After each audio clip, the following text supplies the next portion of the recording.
Hey everyone, this is Dave here with a look at Modern Warfare Remastered. So this is Call of Duty 4 upgraded for 2016 and the results are largely excellent. Now Activision are referring to this as a remaster, but in truth it's more of a complete remake.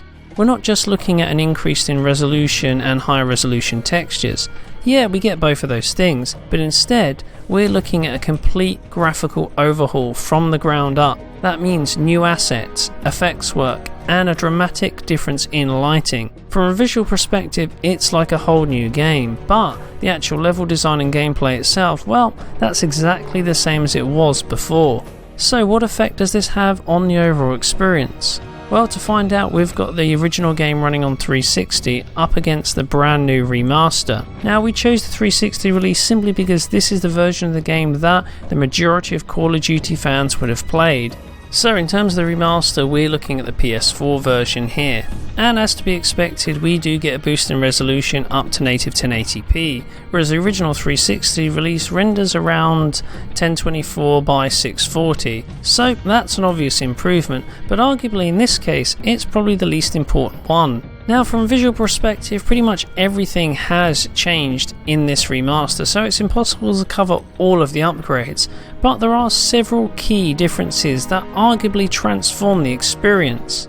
The first is obviously asset quality. Geometry detail has been upgraded across characters and the environments, which brings these up to a more modern standard, perhaps more in line with, say, Advanced Warfare or even Black Ops 3. So what we get here is not only an increase in texture resolution, but brand new textures along with normal maps, which definitely fleshes out these particular elements. On top of that, effects work such as shaders are also more realistic.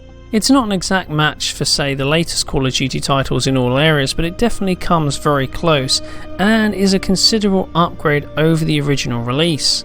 Lighting is another area where we see large differences, both technically and from an artistic point of view. The remaster includes effects such as volumetric lighting, which enhances explosions by creating a distinct glow around fire and other similar effects. But really the biggest difference here is in terms of creating a mood and atmosphere. Now this remaster is a darker, more moody affair, and in many scenes it actually works to its benefit, but not always. The iconic tanker stage, for example, actually looks more realistic in the original release with its lighter grey tones, but outdoor nighttime scenes, well, these look appreciably better in the remaster. They're more atmospheric and more realistic looking overall.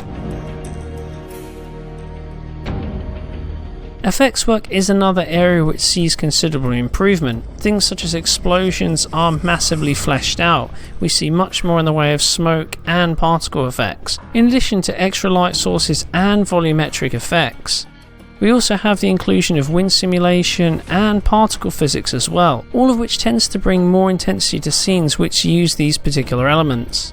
The benefits here are particularly noticeable during the game's cutscenes, which makes use of these advanced effects.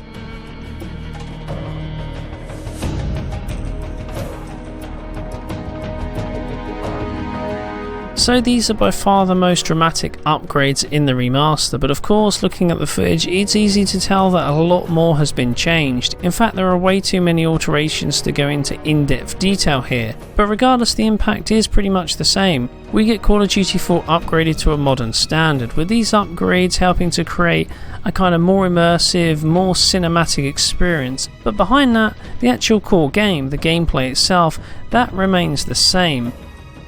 So that about wraps it up from me. However, we do have a lot more comparison footage, so if you'd like to see what changes have been made in other areas, then feel free to continue watching. Anyway, don't forget to give us a thumbs up if you enjoyed this video, and remember to subscribe to support Digital Foundry. Thanks for watching, and I'll see you next time.